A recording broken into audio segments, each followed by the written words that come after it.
ప్రేక్షకులందరికీ నమస్సుమాంజలి. మనం ఈరోజు నవంబర్ మాస ఫలితాలు చెప్పుకుంటున్నాము. ప్రస్తుతము నవంబర్ నెల అంటే కార్తీక మాసం నడుస్తూ ఉంటుంది. కార్తీక మాసం విశేషంగా శివుడి పూజకి, ఆ, విష్ణుమూర్తి పూజకి కూడా చాలా ముఖ్యమైన మాసంగా, హరిహరులు ఇద్దరికి సంబంధించిన మాసంగా కార్తీక మాసాన్ని చెప్పుకుంటాము. తదుపరి రాశి వృషభ రాశి. వృషభ రాశిలో కృత్తిక 2, 3, 4 పాదాలు, రోహిణి 4 పాదాలు, మృగశిర 1, 2 పాదాలు ఉంటాయి. వృషభ రాశి వారికి శుక్రుడు అధిపతి. శుక్రుడిని వృషభాన్ని లగ్నంగా చేసుకుంటే గ్రహాల సంచలనం ఎలా ఉంది ఈ మాసంలో నవంబర్ నెలలో అంటే, గ్రహాల సంచలనం వృషభ రాశిని లగ్నంగా చేసుకుంటే అతిచారం వల్ల గురువు మిథునం నుండి కర్కాటకానికి వెళ్ళారు. ఎప్పుడు? అక్టోబర్ 20వ తారీఖున.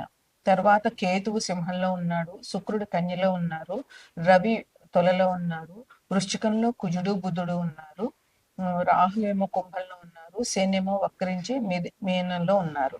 అయితే ఈ గ్రహాల మార్పు ఎలా ఉంది అని అంటే, అక్టోబర్ 28న కుజుడు తొల నుంచి వృశ్చికానికి వచ్చారు. నవంబర్ 17వ తారీఖున రవి తొల నుంచి వృశ్చికానికి వస్తారు.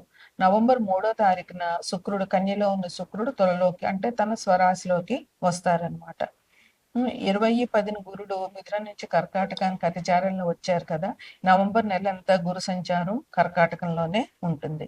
ముఖ్యంగా ఈ మాసంలో ఏంటి విశేషం అంటే, శుక్రమూఢ్యం ప్రారంభమవుతుంది 26-11-2025 నుంచి ఫిబ్రవరి 16, 2026 వరకు ఇన్ని నెలలు శుక్రమూఢం ఉంది. అందువల్ల ఏ పెళ్లిళ్ళైనా, గృహప్రవేశాలైనా, శంకుస్థాపనలైనా, ఏ శుభకార్యమైనా సరే నవంబరు 26 ముందు నుండే చేసుకోవాలి. ఈ 26 నవంబర్ నుంచి వచ్చే సంవత్సరం ఫిబ్రవరి 16 వరకు ఎటువంటి శుభకార్యాలు చేయడానికి కుదరదు, శుక్రమూఢ్యం కనుక. ఇక ఈ రాశి వారికి, వృషభ రాశి వారికి ఈ నవంబర్ నెల ఎలా ఉంటుంది అనేటటువంటి శుభాశుభ మాస ఫలితాలు. వీళ్ళకి చాలా బాగుంది వృషభ రాశి వారికి. అది శుక్రుడు కూడా స్వరాశిలోకి వస్తాడు. ఆయన తన రాశిని, వృషభానికి తొలని 2 శుక్రుడే కనుక శుక్రుడు తన రాశికి తనకి అన్యాయం చేసుకోడు. ఆర్థికంగా వీళ్ళకి చాలా బాగుంటుంది. బంధుమిత్రులు అందరితోటి కలుస్తారు, వాళ్ళతో చాలా సరదాగా హ్యాపీగా జీవితాన్ని గడుపుతారు. ఇంకా వీళ్ళకి మంచి, ఎవరైతే ప్రమోషన్లు ఎక్స్పెక్ట్ చేస్తున్నారో వాళ్ళందరికీ కూడా ఉన్నత పదవులు లభిస్తాయి. అంటే ప్రమోషన్లు దొరుకుతాయి, మంచి పదవి దొరుకుతుంది, వాళ్ళకి సంఘంలో మంచి గుర్తింపు ఉంటుంది ఈ ఉన్నత పదవుల మూలంగా. అదే ఏ రకమైన వ్యాపారం చేస్తున్నా వాళ్ళందరికీ వ్యాపారంలో చాలా అభివృద్ధి అనేది ఉంది. అది చిన్న వ్యాపారమా పెద్ద వ్యాపారమా అని కాదు, వాళ్ళకి తగినంత లాభాలు ఆ వ్యాపారంలో వాళ్ళకి వస్తాయి. కాకపోతే ఒకటేంటంటే బాధ్యతలు బాగా పెరుగుతాయి. ఆ బాధ్యతల్ని వీళ్ళు సక్రమంగా నిర్వర్తించగలిగినప్పుడే వీళ్ళకి అంతా మంచి జరుగుతుంది అనమాట. మీరు నిర్వహించగల సామర్థ్యం కూడా మీకుంది. అందువల్ల బాధ్యతలు పెరిగాయని భయపడక్కర్లేకుండా మీరు మీరు మీరు మీ మనసుకి ధైర్యం చెప్పుకొని బాధ్యతలు మీరు సక్రమంగా నిర్వర్తించగలిగే శక్తి ఉంది కనుక మీరు బాధ్యతను సక్రమంగా నిర్వర్తించండి. దూర ప్రయాణాలు మీకు ఈ నెలలో మీకు కనబడుతున్నాయి. అందుకని దూర ప్రయాణాలకి మీకు తప్పనిసరిగా వెళ్ళవలసి వస్తుంది. అయితే జాగ్రత్తగా వెళ్ళండి. ఇంకేంటంటే ఆరోగ్యం విషయంలో మాత్రం కొంచెం జాగ్రత్త వహించాలి తప్పకుండా. మిమ్మల్ని విమర్శించే వాళ్ళు కూడా తప్పకుండా ఉంటారు. ఎందుకంటే ఎదుగుతుంటే విమర్శలు అనేటటువంటి మనుషులకు వస్తూనే ఉంటాయి. అంటే ఆ విమర్శలను పట్టించుకోకుండా, అది సద్విమర్శ అయితే మీరు ఎక్కడైతే మిమ్మల్ని విమర్శించారో, ఏ పాయింట్లో అయితే విమర్శించారో దాన్ని మీరు ఆలోచించుకుని సన్మార్గంలో ఆ పాయింట్ని, మీరు ఆ విమర్శని ఎదుర్కొనే శక్తి సామర్థ్యాలతో మీరు ముందుకు నడవాలి. ఇంకా మీకు ఎంత కష్టపడినా కూడా కష్టానికి తగిన ఫలితం ఉంటుంది. ఉద్యోగస్తులకి స్థిరత్వం అనేటటువంటిది ఉంది. ఉద్యోగం కొత్తగా రావాలి అని అనుకుంటున్న వాళ్ళకు కూడా ఉద్యోగాలు వస్తాయి. ఉద్యోగులు ఎవరైతే కొంచెం అస్థిరంగా ఉన్నారో వారికి స్థిరత్వంగా ఉంటుందన్నమాట. అలాగే ఉద్యోగంలో ఆకస్మికంగా మార్పులు వస్తాయి. సడన్ గా మీకు ఒక చోట నుంచి ఒక చోట బదిలీ అవ్వచ్చు, లేదా డెప్యుటేషన్ మీద వెళ్ళొచ్చు, లేదా ఇంకేదైనా కావచ్చు. అందువల్ల మీరు ఉద్యోగంలో మార్పులు అనేటటువంటి ఉన్నాయి కనుక కొంచెం ఆఫీస్ విషయంలో జాగ్రత్తగా ఉండి మీ బాధ్యతలు మీరు సక్రమంగా నిర్వర్తించండి. ఇంకా మీకు ఆధ్యాత్మికంగా మంచి మంచి అభివృద్ధి ఉంది ఈ మాసంలో. దైవ సన్నిధిలో ఉంటారు, దైవ కార్యాలు చేస్తారు, పూజలు అవి బాగా చేస్తారు ఈ మాసంలోను. అందువల్ల ఆధ్యాత్మికంగా మీ మనసు మళ్ళుతుంది అన్నమాట. ఇంకా బంధువులతోటి ఎవరైనా పెళ్లి కావాల్సిన వాళ్ళకి బంధువులతో పెళ్లి సంబంధాలు కుదుర్చుకునే అవకాశాలు కూడా ఉన్నాయి. విద్యార్థులకు మాత్రం కొంచెం శ్రమ పడితేనే కానీ ఫలితం రాదు. అందువల్ల విద్యార్థులు మాత్రం కొంచెం శ్రమ పడాలి. ఈ నవంబరు 22 తర్వాత మార్గశిర మాసం మొదలవుతుంది. మార్గశిరం అంటే విశేషమైన లక్ష్మీ పూజ చేయాలి. అందువల్ల మార్గశిర మాసంలో వచ్చే గురువారం నాడు మీరు లక్ష్మీ పూజ చేసి అమ్మవారి దర్శనం చేసుకుని నేతితో కూడిన పదార్థాలు చేసుకుని తినడం వల్ల మీకు లక్ష్మీదేవి కటాక్షం సంపూర్ణంగా లభిస్తుంది. ఇక ఈ మాసంలో శివారాధన, ఎందుకంటే కార్తీక మాసం మొదలైంది 22 తారీఖు నుంచి నవంబర్ 21 వరకు కార్తీక మాసం ఉంది. అందుకని ఈ ఈ నెల రోజుల్లో శివారాధన, విష్ణారాధన విశేషంగా చేయడం వల్ల అందరికీ చాలా మంచి జరుగుతుంది. ఏది చేసినా కొంచెం చేసినా అది ఈ కార్తీక మాసంలో చాలా ఎక్కువగా మనకి ఫలితాన్ని ఇస్తుంది. అందువల్ల శివారాధన చేయడము, శివాలయాలు దర్శించడము, విష్ణారాధన చేయడము, విష్ణాలయాలు దర్శించడము చేయండి. ఈ మాసం హరిహర మాసం, అంటే విష్ణువుకి శివుడికి సమానంగా పూజలు చేయాలి. ఇది ఈ వృషభ రాశి వారికి ఈ నవంబర్ నెలలో శుభాశుభ ఫలితాలు. తదుపరి రాశి మేనరాశి. మేనరాశిలో పూర్వాభాద్ర 4 పాదాలు, 4వ పాదము, ఉత్తరాభాద్ర 4 పాదాలు, రేవతి 4 పాదాలు ఉంటాయి. మేనరాశికి అధిపతి గురువు. మేనరాశిని లగ్నంగా చేసుకుని గ్రహాల స్థితిగతులు చూస్తే కనుక మేనరాశిలో శని వక్రించి ప్రస్తుతం ఉన్నారు. అలాగే మిథునంలో ఉండేటటువంటి గురువు అతిచారం వల్ల కర్కాటకంలోనికి అక్టోబర్ 20వ తారీఖున వచ్చారు. నవంబరు చివరి వరకు ఆయన అక్కడే ఉంటారు. తర్వాత సింహంలో కేతు ఉన్నారు, కన్యలో శుక్రుడు ఉన్నారు, తులలో రవి ఉన్నారు, కుజబుధులు వృశ్చికంలో ఉన్నారు, మీనంలో రాహు ఉన్నారు. ఇది ఈ రాశి యొక్క గ్రహాల ఫలితాలు. ఇక గ్రహాలు మార్పులు ఎలాగున్నాయి అని అంటే కనుక 28 అక్టోబర్న కుజుడు తుల నుంచి వృశ్చికంలోనికి వచ్చారు. అట్లాగే నవంబర్ 17వ తారీఖున తులలో ఉన్న రవి వృశ్చికంలోనికి వస్తారు.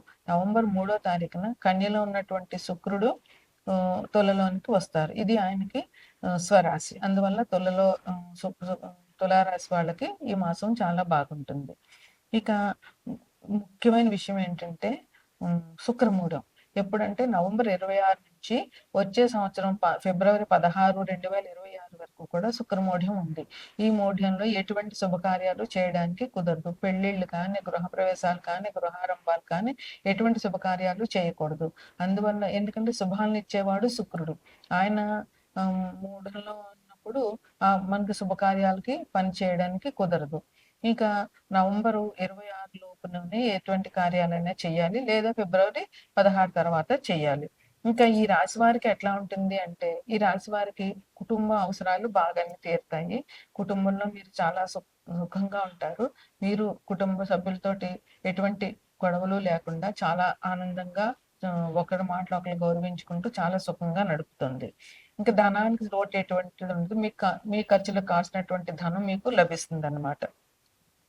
మీరు ఏ పనులు మొదలుపెట్టినా కూడా విజయవంతం అవుతాయి. అందులో ఎటువంటి సందేహం లేదు. అలాగే కానీ శ్రమ మాత్రం మీకు చాలా అధికంగా ఉంటుంది. కష్టపడడం మాత్రం చాలా ఎక్కువగా ఉంటుంది తప్పకుండా. ఇంకా భూమి కొనుగోలు చేసుకోవాలి అనుకుంటున్న వాళ్ళకి, ఇల్లు కొనుగోలు చేసుకోవాలనుకుంటున్న వాళ్ళకి ఈ మాసం చాలా బాగుంది. అది నవంబర్ 26 లోపున మీరు ఏం చేసినా కూడా మంచిగా జరుగుతుందన్నమాట. తర్వాత మీకు కొత్త కార్యక్రమాలు చేస్తారు. అలాగే కొత్త పరిచయాలు కూడా మీకు పెరుగుతాయి. ఈ కొత్త కార్యక్రమాల వల్ల మీలో ఉన్నటువంటి టాలెంట్ పెరుగుతుంది. మీకు కొత్త విషయం నేర్చుకున్నట్టు ఉంటుంది. దానివల్ల కొత్త విషయం నేర్చుకున్నప్పుడు మనసుకు చాలా సంతృప్తి, చాలా గర్వంగా అనిపిస్తుంది. అందువల్ల మీరు మానసికంగా కూడా చాలా బాగుంటారు. ఈ కొత్త పరిచయాల వల్ల మీకు సంఘంలో గౌరవం పెరుగుతుంది. పరస్పరం ఒకరి ఆలోచన ఒకరు మార్చుకోవడం వల్ల మీకు తెలియని విషయాలు వాళ్ళ నుంచి, వాళ్ళకి తెలియని విషయాలు మీ నుంచి నేర్చుకోవడం, అలా పరస్పర స్నేహం పెరుగుతుంది. ఒక కొత్త విషయాలు నేర్చుకున్న తృప్తి కూడా మీకు లభిస్తుంది అనమాట. ఇంకా వృత్తి ఉద్యోగాల్లో ఉన్న వాళ్ళకి ఎటువంటి ఇబ్బందులు లేవు. ఎటువంటి వృత్తిలో వాళ్ళకైనా కూడా మంచి ధనలాభం ఉంది. మీ వృత్తిలో మంచి అభివృద్ధి ఉంటుంది. అలాగే ఉద్యోగాల్లో వాళ్ళకి మీకు మంచి అవకాశాలు ఉన్నాయి. మీ అభివృద్ధిని మీ మీ మీ అధికారులు గుర్తిస్తారు. అలాగే మీ చేసేటటువంటి పనిని కూడా మీ అధికారులు గుర్తించడము, వాళ్ళు మిమ్మల్ని మెచ్చుకోవడము, అలాగే మీకు ఉద్యోగంలో మంచి నమ్మకము, ఒక ధైర్యం రావడము జరుగుతుంది ఈ మాసంలో. ఇంకా ఆర్థికంగా చాలా బాగుంటుంది. ఎటువంటి ఇబ్బందులు ఉండవు. ఆర్థికంగా మంచి ప్రయోజనాలు ఈ రాశి వాళ్ళకి జరుగుతాయి అన్నమాట. నిరుద్యోగులకు కూడా ఉద్యోగ అవకాశాలు వస్తాయి. అంటే ఎవరైతే ఉద్యోగాలకి ట్రై చేస్తున్నారో వాళ్ళు తప్పకుండా ధైర్యంగా ఉద్యోగానికి అప్లై చేయడము, ఇంటర్వ్యూలు ఫేస్ చేయడం జరిగితే ఉద్యోగం తప్పకుండా వస్తుందనమాట. ఎవరైతే పెళ్లి కోసం చూస్తున్నారో, పెళ్లి సంబంధాలు వెతకడము, పెళ్ళిళ్ళు జరగాలనుకుంటున్న వాళ్ళకి ఇది మంచి కాలంగా ఉంది. అందువల్ల ఈ టైంలో మీరు పెళ్ళిళ్ళు సెటిల్ చేసుకోవడము, పెళ్ళిళ్ళు చేసుకోవడము చాలా మంచిది. పెళ్ళికి సంబంధించినటువంటి కార్యక్రమాలు మొదలుపెట్టడం కూడా ఈ మాసంలో మీకు చాలా మంచిది. మీరు తొందరపడి ఎవరికీ హామీలు ఇవ్వద్దు. హామీలు ఇచ్చారంటే మీరు ఇరుక్కునే అవకాశం ఉంటుంది కనుక అది విషయం ఎలాంటిదో పూర్తిగా ఆలోచించకుండా ఎటువంటి హామీలు ఇవ్వద్దు. విద్యార్థులకు మాత్రం చాలా మంచి ప్రోగ్రెస్ ఉన్నది.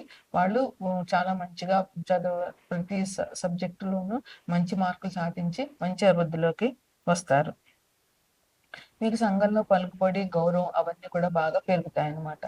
అందువల్ల మీకు సమాజంలో గౌరవం పెరుగుతుంది. మీకు మానసికమైన తృప్తి ఉంటుంది. అలాగే మీరు ఎవరికైనా కూడా హెల్ప్ చేసే అవకాశం ఉంది కనుక దానివల్ల కూడా మీకు మానసిక తృప్తి లభిస్తుంది. ఇక అక్టోబర్ 22 నుంచి నవంబరు 21 వరకు కూడా కార్తీక మాసం ఉంది. కార్తీక మాసంలో శివ ఆరాధన, విష్ణు ఆరాధన విశేషంగా చెప్పాలి. అందుకని మీరు శివాలయానికి వెళ్ళడము, శివాభిషేకం చేయించడము, అలాగే విష్ణు ఆరాధనకి విష్ణుమూర్తి విష్ణాలయాలు కానీ, వెంకటేశ్వర స్వామి ఆలయాన్ని కానీ సందర్శించడము, అందువల్ల మీకు చాలా మంచి జరుగుతుంది. కార్తీక మాసంలో ఎటువంటి దానమైనా కూడా విశేషమైన ఫలితాలు ఇస్తుంది. ఈ చిన్న కార్యం చేసినా మంచి ఫలితాలు లభిస్తాయి. అందువల్ల మీరు విద్యాదానం, దీపదానం, ఏంటి వస్త్రదానం, అన్నదానం చేయడం వల్ల మంచి ఫలితాలు లభిస్తాయి. ఇక మార్గశిర మాసం నవంబర్ 22 నుంచి మొదలవుతుంది. మార్గశిర మాసంలో వచ్చే ప్రతి గురువారం నాడు లక్ష్మీదేవిని విశేషంగా పూజించి ఆమె కథ చెప్పుకొని, అక్షింతలు వేసుకొని, నేతితో కూడిన పదార్థాలు నైవేద్యం పెట్టడం వల్ల, అవే మీరు తినడం వల్ల మీకు లక్ష్మీదేవి అనుగ్రహం తప్పకుండా లభిస్తుంది. ఈ శివారాధన, విష్ణారాధన, లక్ష్మీదేవి పూజ మీకు మంచి విశేషమైన ఫలితాలను ఇస్తాయి. ఇది మీనరాశి వారికి ఈ మాస శుభాశుభ ఫలితాలు.